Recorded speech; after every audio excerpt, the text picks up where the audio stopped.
Oke, assalamualaikum warahmatullahi wabarakatuh. Sebelumnya, perkenalkan nama saya Endar Simisa Fitri dengan NIM 216121022, kelas 5A, jurusan Pendidikan Bahasa Inggris di Universitas Islam Negeri Raden Mas Said Surakarta. Jadi, di sini saya akan membuat video guna untuk menuntaskan ujian tengah semester di mata kuliah Akhlak dan Tasawuf oleh dosen pengampu Bapak Ahmad Mahfudi MPD. Tanpa ingin membuang banyak waktu, langsung saja saya akan membacakan jawaban saya. Untuk soalnya nomor 1, mengapa Rasulullah diutus hanya untuk menyempurnakan akhlak, bukannya ilmu?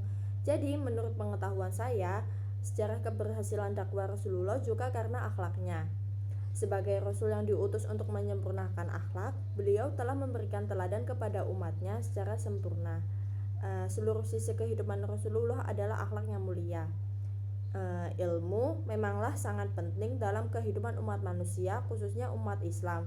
Namun, akhlak merupakan hal yang paling utama dalam kehidupan. Mungkin Rasulullah tidak mengajarkan ilmu sebab ilmu dapat berkembang menurut zamannya. Namun, akhlak harus ditanamkan sejak kecil kepada diri manusia.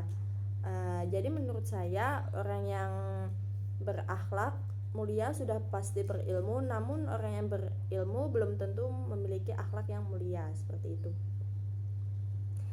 Selanjutnya untuk soal nomor 2, yaitu manfaat sholawat kepada Rasulullah SAW.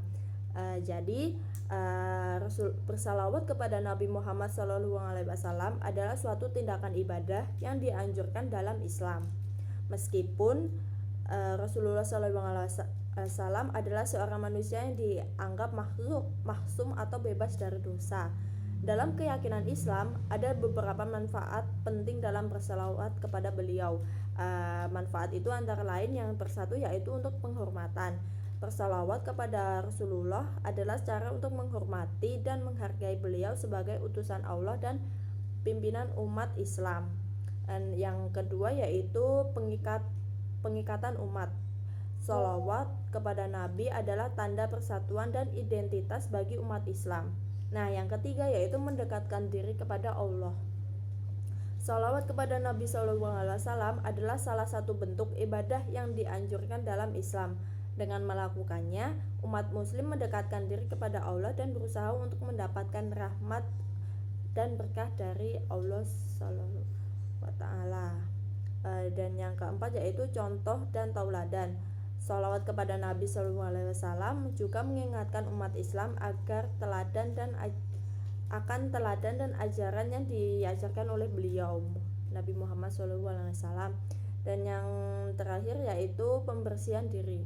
Meskipun Nabi adalah maksum, bersalawat kepada beliau dapat membantu membersihkan hati dan jiwa umat muslim. Jadi meskipun Nabi Muhammad SAW dianggap maksum, bersalawat kepada beliau adalah tindakan yang memiliki manfaat penting dalam Islam, seperti penghormatan, pengikatan umat, mendekatkan diri kepada Allah, mengikuti tauladan beliau, dan membersihkan diri dari dosa-dosa. Oke, sampailah kita ke soal yang terakhir, yaitu bentuk-bentuk berakhlak kepada Allah Subhanahu wa Ta'ala. Jadi ada 7 bentuk berakhlak kepada Allah ya teman-teman. Yang pertama yaitu iman dan kepercayaan. Nah, salah satu bentuk paling mendasar dari berakhlak kepada Allah adalah dengan memiliki iman yang kuat dan keyakinan dalam eksistensinya sebagai satu-satunya ilah atau Tuhan. Ini mencakup keyakinan dalam sifat-sifatnya yang maha sempurna seperti maha adil, maha penyayang, maha bijaksana, dan sebagainya.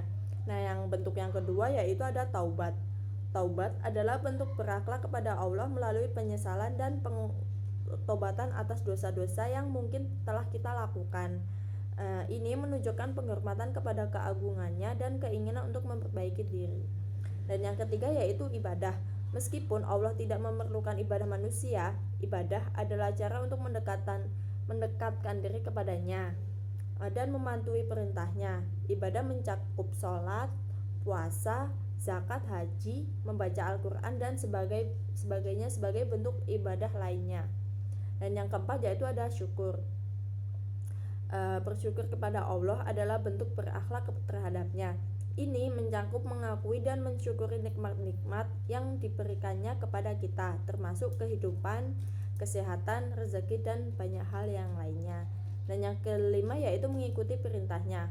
Allah telah memberikan pedoman moral dan etika dalam Al-Quran dan hadis Nabi Muhammad SAW. Mengikuti perintah-perintah ini seperti berlaku adil, berbuat baik, dan menjauhi yang haram adalah cara untuk berakhlak kepada Allah. Dan yang keenam yaitu doa dan munajat. Berbicara kepada Allah melalui doa dan munajat adalah bentuk berakhlak terhadapnya. Ini adalah cara untuk berkomunikasi dan meminta pertolongan, petunjuk, dan rahmatnya. Dan yang ketujuh yaitu menyadari keterbatasan manusia. Berakhlak terhadap Allah juga melibatkan pengakuan atas keterbatasan manusia dan kekuasaan mutlak Allah. Ini adalah cara untuk menjaga kerendahan hati dan merendahkan diri di hadapannya. Jadi, berakhlak terhadap Allah adalah cara untuk mendekatkan diri kepadanya, menghormatinya, dan menjalani hidup sesuai dengan nilai-nilai agama Islam. Ini adalah manifestasi dari cinta, pengabdian, dan kepatuhan kepada Sang Pencipta dan yang maha sempurna. Oke, jadi sekian jawaban yang bisa saya berikan untuk memenuhi ujian tengah semester 5. Terima kasih. Wassalamualaikum warahmatullahi wabarakatuh.